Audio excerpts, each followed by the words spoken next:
Rapaziada, vocês provavelmente já sabem diagrama de rede, diagrama PERT-CPM, mas o que ele tem de especial em relação aos outros cronogramas, né? Quando a gente faz o cronograma de Gantt, o cronograma PERT-CPM, qual é a diferença? Quais outros tipos possíveis de cronograma? E por que eu tenho tanto, assim, qual é a importância de ter um cronograma de obra? Vamos lá, nessa aula a gente vai ver isso, que o cronograma, na verdade, por excelência, é um instrumento de planejamento do nosso dia a dia de obra, para ajudar o quê? A gerência, né, a equipe, a tomar algumas decisões, como programar atividades de campo, instruir equipes, fazer pedidos de compra, alugar equipamentos, recrutar operários, aferir progresso de atividades, monitorar atrasos e adiantamentos, replanejar a obra se necessário e eventualmente pautar as reuniões. Fique ligado que o planejador precisa estar atento entre dias planejados e dias úteis, né? A gente consegue planejar em dia útil e dia corrido, tá? O planejamento que nós temos é em dia útil. Na hora que a gente joga num cronograma, de fato, ele precisa ser integrado aí com os feriados, com os finais de semana. Então tem que saber a diferença entre dia útil e os dias corridos aqui que vão entrar sábado, domingo, feriados e tudo mais, tá bom? Para chegar na data final. Quais são os 4 tipos principais de cronograma, né? O nome cronograma vem do quê? Algo escrito ou desenhado e tempo. Então, tempo escrito ou desenhado, ou seja, uma ferramenta visual aí que mede o tempo em cada tarefa e seja apresentada de uma maneira mais fácil, de fácil representação e identificação. Quais são os principais? Diagrama de Gantt, ou cronograma de Gantt, cronograma ou diagrama de redes, a gente pode apresentar dessa forma, e tem mais 2 que não são utilizados. Quer dizer, para concurso, aparentemente, você não verá. Linha do tempo e o cronograma por marcos. Aqui a linha do tempo tradicional, olha, tarefa 1 na data tal, tarefa 2, tarefa 3... E o cronograma de marcos, ao invés de determinar atividades, ele põe alguns marcos de projeto. Olha, até o marco 1, você tem que ter concluído tal atividade, tal tarefa ou tal pacote, tá ok? Os mais comuns, então, como a gente vê, diagrama de Gantt e diagrama de rede. O diagrama de Gantt, que foi o primeiro, né, o clássico diagrama que surgiu, ele é basicamente uma série de barras horizontais que vão determinar a duração das atividades com marco de início e fim. Então, tem ali a sequência de atividades, como a gente vê, onde começa, quanto tempo dura, determina o fim. E assim a gente vai lançando todas as atividades do projeto. Só que veja, somente olhar para um diagrama de Gantt, você consegue ver algo atrativo, simples e rápido. Ou seja, qualquer pessoa que olha isso, até uma pessoa menos instruída, um pedreiro, um encarregado, um mestre de obras ali, que muitas vezes é menos instruído, né? Não vamos também julgar sempre, mas consegue entender como funciona a lógica, né, das datas e das atividades.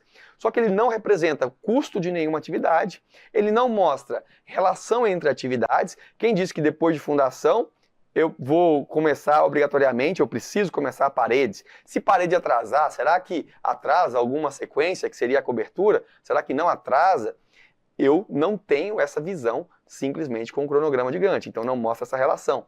E não permite, já que não mostra nenhuma relação, não permite a identificação do caminho crítico. Essa talvez seja a principal desvantagem. Enquanto num outro método, que a gente já tratou em outras aulas, que é o PERT-CPM, eu consigo ver relacionamento entre atividades, aqui representado pelo método das flechas, esse desenho, poderia ser pelo método dos blocos, consigo identificar caminho crítico, consigo identificar folgas também. Então isso vai servir de apoio para o cronograma físico-financeiro. De onde vem esse diagrama? Vem da estrutura analítica de projeto, que nós também já estudamos em outro momento. A partir disso, eu consigo construir cronogramas, estipular durações, mas tem uma limitação. Quando a gente tem atividades que são repetitivas, cíclicas, aí o PERT-CPM já não se aplica. Se aplica quando a gente tem um início e um fim bem marcado. Quando eu preciso rodar, né, aprimorar processos, eu já utilizo uma ferramenta que a gente vê em outras aulas, que é a PDCA, Plan, Do, Check and Act, ciclo PDCA para aprimoramento de atividades. Então, esse momento, né, esse diagrama de rede, ele vem de dois métodos distintos, diferentes, do Critical Path Method, ou método do caminho crítico, e da PERT, técnica de avaliação e revisão de programas. Qual que é a diferença principal aqui? É que o CPM, ele não se preocupa tanto com a duração da atividade, e sim identificar a sequência, o sequenciamento de atividades, mas a duração é uma duração determinística, ele vai adotar para as atividades, né, a duração mais provável de ser utilizada com base no projetista, ele vai estipular a tarefa e um tempo. Já o PERT, não. O que ele acontece? Ele implementa uma ideia de, quando eu não tenho certeza sobre o tempo, ou sobre eu não tenho uma grande conhecimento daquele tempo para as atividades, eu faço um cenário otimista, um pessimista e um cenário mais provável. E aí sim, determino uma ideia. Então ele não tem o caminho crítico, mas ele tem uma ideia de tempo esperado, né? Tempo de execução mais apropriado, porque ele utiliza uma técnica probabilística, né? Probabilidade. Tanto então a gente fala de otimista, faltou um i aqui, pessimista e mais provável, que são as durações. Isso a gente vê melhor em outras aulas. Conceito de atividade, de evento, tudo também vem, né, do diagrama de rede, onde nós temos o caminho crítico, que é o maior entre o início e fim do projeto. Qualquer atraso ou adiantamento implicará em alterações de prazo da obra. Eu gosto sempre de frisar que um atraso numa atividade crítica vai atrasar o cronograma de obra. Agora, um adiantamento numa atividade crítica, ele nem sempre vai adiantar o meu prazo final. Por quê? Se eu tiver dois caminhos críticos, e eu eu adianto uma dessas atividades desse outro caminho, ele encurta o seu tempo. Só que daqui continua com o mesmo tempo. Então, uma atividade que seja executada de forma adiantada, ela, se for do caminho crítico, tende a encurtar. Mas eu tenho que olhar como é que fica o cenário depois desse adiantamento dessa atividade. Será que eu não tinha outra atividade crítica? Percebe? E aí, será que eu não tinha outro caminho crítico, né? Então, nem sempre, mas quando atrasa, atrasa. Agora, quando adianta, nem sempre adianta, porque pode haver mais de um caminho crítico. Eu sempre menciono, e é por isso que nem sempre quando eu adianto tudo. Beleza? Inclusive, olha só, eu coloco esse destaque porque o caminho crítico pode mudar. Imagine se eu adianto muito algumas atividades do caminho crítico, em vez de 20 dias passou a utilizar, agora adiantei 4 dias, passou a ter 16 dias. Só que eu tinha uma que não era crítica, tinha 17 dias, e agora esse outro caminho passou a ser o crítico. Fique de olho nisso para não vacilar. E agora eu tenho a integração entre os dois, que é o diagrama de Gantt e o PERT-CPM. Isso, gente, é o que está hoje implementado. É esse, quando a gente fala de um cronograma de obras, a gente geralmente está diante disso. Uma integração entre o que nós vimos em Gantt e as relações de interdependência e de caminho crítico que nós vemos na rede PERT-CPM. Por isso, quando a gente fala Gantt clássico, é o Gantt que não tinha as vantagens que o diagrama integrado, que o cronograma integrado tem, tá? Então, quando a gente fala assim, muitas vezes os softwares de planejamento, eles vão falar assim, método quer ver a visualização por Gantt, e aí mostra a relação, a interdependência e tudo. Na verdade, não é o diagrama de Gantt que a gente está vendo, não é o cronograma de Gantt. A gente está vendo o cronograma integrado Gantt PERT-CPM. Esse sim, além de considerar essa sequência aqui por barras, ele mostra a interdependência, mostra as folgas e está integrado com os dias do calendário. Geralmente a gente representa, veja só, as atividades escuras são as atividades do caminho crítico. Então elas têm que, onde uma termina, não pode ter nenhum espaço. Onde uma termina, começa a outra. Onde uma termina, começa a outra. Aqui no caso, pulou por conta desse final de semana. E assim, vamos até o final da atividade. As atividades mais claras, o que elas querem dizer? São atividades não críticas. E essa barrinha, geralmente, mostra, olha, essa atividade aqui é não crítica e ela pode flutuar até aqui. Essa atividade, veja, ela pode flutuar, olha, até aqui. Lembrando que a gente pula sempre os finais de semana e feriado. Então essa barrinha preta embaixo marca que a atividade superior é não crítica e quanto ela tem, até onde ela pode atrasar sem impactar no cronograma da obra. Veja que legal. Quais são as vantagens de se ter um cronograma? Simples e fácil, visualização, entendimento, simplificado aqui, dá para ver as folgas. É uma base para nós alocarmos recursos, para montarmos o cronograma físico-financeiro, né? A gente já tem aqui o avanço físico da obra, falta agora colocar valores para termos a relação financeira, né, de desembolso. É ferramenta de monitoramento, serve para distribuir tarefas e mostrar o progresso das atividades. Qual é a desvantagem, então, dos cronogramas ou do cronograma integrado? A sequência lógica ela é mais bem compreendida no diagrama de rede. Geralmente eu consigo visualizar melhor a sequência das atividades quando eu tenho um diagrama de rede. Tá ok? É difícil perceber como o atraso ou adiantamento afeta a rede como um todo e ele não elimina recálculo de rede para atualizar o cronograma. Ou seja, visualmente ele é bom, mas na sequência, no encadeamento de atividades, ele perde quando a gente faz o diagrama de rede simplificado lá por setas, né? Visualmente lá consigo entender melhor a sequência lógica. Mas é o que a gente mais utiliza, o cronograma integrado, inclusive muitas vezes com valores associados a esse cronograma. Olha aqui um outro exemplo do MS Project, né? Já é um software de análise de projeto, acompanhamento de projeto. Te vê aqui início, fim, interdependência, término, início. Dá para visualizar bem isso, a data de início, de término, predecessão, duração, tanto do macro quanto do serviço aqui, da atividade, da tarefa, né? Dentro das suas respectivas, do encadeamento, né? Parametrização, 30 dias. 20 de parametrização de módulo financeiro, mais 20 de módulo de RH. Ora, soma isso daqui e dá 40, por que está 30 aqui? Na verdade, tem uma sobreposição aqui, né? Provavelmente de 10 dias. Então, eu consigo ter mais informações, inclusive posso atribuir custos, e aí chega num diagrama ainda mais... diagrama já, que a gente pode dizer, quase que um cronograma físico-financeiro. Eu consigo entender muito mais sobre a obra, quanto mais informações eu consigo adicionar. E hoje, nos softwares modernos, a gente consegue colocar tudo isso. Lógico, depende de um planejamento muito bem executado, tá? Vamos resolver algumas questões, então. Primeira, sobre uma determinada ferramenta de controle de obras, analise as características abaixo. Consiste em um gráfico simples. À esquerda, figuram as atividades e à direita, suas respectivas barras, desenhadas em uma escala de tempo. No gráfico, o comprimento das barras representa a duração da atividade, cujas datas de início e fim podem ser lidas nas subdivisões da escala do tempo. Em sua concepção original, tem a deficiência de não possibilitar a visualização da ligação entre as atividades, não levar em conta as folgas e não mostrar o caminho crítico. Gente, definiu com a melhor definição, né, os 3 principais atributos do que a gente chamou aqui de cronograma de Gantt. Então, letra D, cronograma de Gantt.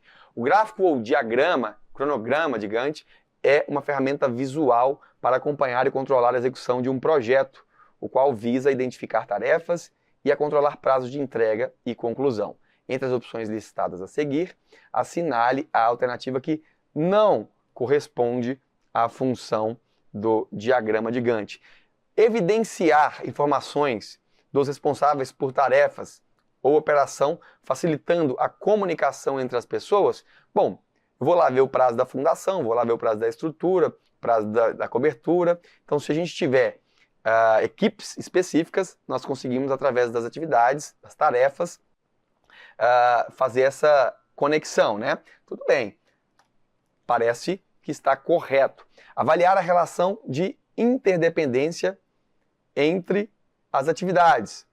Avaliar a relação de interdependência entre as atividades e operações, esclarecendo quais podem ser executadas simultaneamente. Veja, essa questão da UFLA, falando de diagrama de Gantt, muito problemática, porque a gente, aparentemente, isso daqui não corresponde ao diagrama de Gantt. Definir esses prazos de entrega e realizar ações para reduzir esses prazos, por meio da visualização geral de todas as tarefas e suas durações. Também muito dúbio, mas tudo bem, aqui, né, vamos falar que pode ser claramente uma função. E por último, que a banca trouxe como correto, esclarecer questões de ordem técnica de projeto, tais como características do solo ou profundidade de assentamento das fundações, otimizando o processo executivo da obra. Por que eu trouxe essa questão? Você veja só, diagrama de Gantt aqui parece que extrapolou o nosso conceito de diagrama de Gantt originalmente concebido, né? Para aqui parece até mais que ele está falando do diagrama de Gantt como Gantt perto CPM, cronograma integrado, tá? E aí sempre que você olha para uma questão como essa, eu faço questão de trazer, porque você precisa fazer o julgamento. O que está mais errado, digamos assim, né? Porque a questão pediu, entre as opções listadas a seguir, assinale a alternativa que não corresponde à função do que a gente está chamando aqui de gráfico ou diagrama de Gantt. Gente, óbvio que resolver problema técnico, de profundidade de assentamento de fundação ou de processo executivo, nunca foi e nunca vai ser nem objetivo de nenhum tipo de cronograma, tá ok? Por isso, é o mais errado. Quer recurso? Pode entrar com recurso. Mas nesse caso, ela pode extrapolar o entendimento do diagrama de Gantt como um diagrama integrado, e aí, obviamente, sempre vai ser a melhor opção de resposta, letra D. Bom, CESP e SEBRASP, o cronograma de Gantt é um diagrama em que cada barra tem um comprimento diretamente proporcional ao tempo de execução da tarefa, sem indicar quais tarefas são críticas para a execução da obra. Perfeito! Perfeito! É isso mesmo. O diagrama de Gantt, ou cronograma de barras, é um histograma composto por retângulos verticais justapostos. Olha, retângulos verticais justapostos, isso aqui é uma outra coisa, mas não diagrama de Gantt. Isso aqui eu vou falar que é um histograma de recursos ou histograma de mão de obras, também não é assunto dessa aula. Já falou que é histograma composto por retângulos verticais, está errado, em que a base de cada um deles corresponde ao intervalo de classe e a altura corresponde à respectiva frequência. Errado, não há verticalização nenhuma no cronograma de Gantt. Então aqui, certo e errado. Vamos resolver essa questão aqui agora, que fala da coordenação de projeto. Inclui aí o gerenciamento do escopo, tempo dos custos, que são processos necessários para garantir o sucesso do projeto. Dessa forma, o planejamento e a programação das atividades da construção civil pressupõem a utilização de técnicas e ferramentas voltadas ao melhor gerenciamento de suas diversas atividades, sequenciadas de produção da construção civil. Dada as afirmativas sobre as técnicas e ferramentas voltadas para a coordenação de projetos, vamos lá. Constitui vantagem da técnica PERT-CPM sobre o gráfico de Gantt a capacidade de apontar as interdependências lógicas das operações ou tarefas elementares do projeto. Olha só, aparentemente corretíssima, foi o que nós falamos de vantagens do PERT sobre o Gantt. O caminho crítico é definido como conjunto de atividades desenvolvidas em sequência, constituindo-se o caminho de menor duração. Eles vão querer que você caia nisso, você não vai cair, é o de maior duração. A soma da duração das atividades presentes no caminho crítico determina o tempo total de projeto, não havendo folga nas atividades previstas. Maravilhoso para revisão essa questão. Em um diagrama de técnica PERT-CPM, não é possível haver mais de um caminho crítico dentro de um mesmo projeto. Falso, pode haver vários, inclusive em casos extremos, raros, todos podem ser caminhos críticos. Portanto, falso. Por último, as folgas observadas num caminho não crítico permitem reprogramação das atividades sem que o cronograma seja afetado, resultando em atraso. Ok, então não atrasa, não afeta o cronograma quando a gente tem ali uma reprogramação de atividade não crítica. Aqui então, 1, 3 e 5, correto. Assinale a alternativa que apresenta a principal diferença entre a técnica de avaliação e revisão de programas, PERT, e o método do caminho crítico, o nosso CPM. A gente já havia dito, né? O CPM, ele vai pegar uma duração mais provável e o PERT vai pegar a média ponderada ali de 3 durações. O do PERT pega a duração ou o tempo esperado, né? É o nosso tempo, vamos colocar aqui só de esperado em E. O esperado é igual otimista mais 4 vezes o mais provável mais uma vez o pessimista dividido por 6. Esse é o PERT. E o CPM? CPM vai a critério do projetista, ele determina a duração o quê? Mais provável, que seria o M lá da nossa diagrama de PERT. CPM é mais utilizado quando a gente tem mais certeza, né, digamos assim, sobre as durações, a gente conhece bem, e o PERT é quando a gente não consegue prever muito bem, então pode oscilar muito, ele usa essas médias. Por isso, já até vou direto para o gabarito, né? O PERT utiliza estimativas otimistas, pessimistas e mais prováveis para determinar a duração das atividades, enquanto o CPM usa apenas a duração mais provável. Chegando ao fim, o modelo conceitual denominante na construção civil define a produção como um todo de atividades de conversão, que transforma os insumos em produtos intermediários ou finais. Esse modelo tem uma predominância de produção empurrada, sendo baseado no método do caminho crítico e na técnica de avaliação de revisão de programa. Modelo conceitual dominante na construção civil, exatamente isso. Esse modelo que a gente utiliza hoje tem base aí, né, fundamentado primeiro na cadeia de produção que parte do início até o fim de um projeto, utilizando essas duas técnicas PERT e CPM muito amplamente, né, utilizado. Para uma etapa da obra tem-se a seguinte tabela de atividades com durações em dias. O caminho crítico e o tempo de duração da obra são, veja, problemas onde você precisa treinar, montar ou o diagrama de flechas ou o diagrama de blocos. Veja aqui que nessa questão eu nem vou perder muito tempo, a gente já viu esse treinamento, né? E eu preciso de prática, preciso que você pratique isso, mas vamos só dar uma lida nessa estrutura que a gente acabou de montar aqui. Veja, não tem precedência, então atividade A, 10 dias a partir do início. Quem não é precedente de ninguém, é G.